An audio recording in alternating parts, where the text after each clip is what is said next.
As a perfume content creator, I get tons of questions across all of my videos asking me about my collection and why I collect and all sorts of things, some negative, some positive, and I thought I would spend some time just answering some of those questions. The first most common question that I get is, do you even use all of your perfumes? And the answer is yes and no. I have worn every single fragrance that I own at least once, some many times, and some not quite. When you have this many fragrances, it just isn't viable to be able to use all of them all the time. So what ends up happening is you tend to put them on rotation, and the ones that you really like probably get worn more often. But I do try to pull out random fragrances, ones that I don't really know that well and haven't really experienced very well, so that I can understand them better and give you guys better recommendations.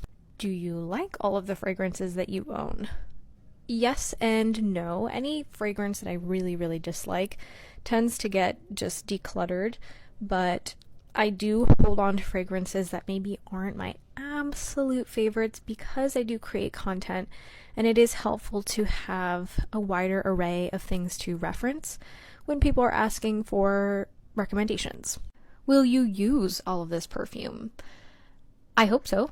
My goal is to use it all, and like I said, I try to keep my collection rotating, and I do try to actually finish bottles and get through things. I have an idea of which fragrances I will repurchase and which ones I won't, so I actually try to move through the fragrances that I know I won't repurchase faster than the ones that I know that I will, because if I know I won't repurchase it, then it's kind of like a bottle off the shelf, meaning once it's gone, it's gone, it's not going to be re-added to the shelf. And then there's negative things, like people are like, you're a hoarder and all of these things, and you know what?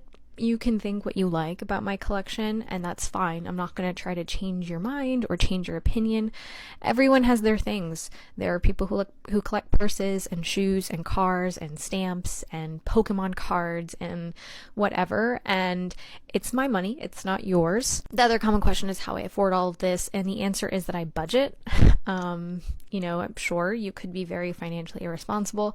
I try not to be. I make money that I know I can afford to spend certain things on certain luxuries, and so that's how all of this comes together. And if you appreciate my collection and my content, then thank you so much for watching.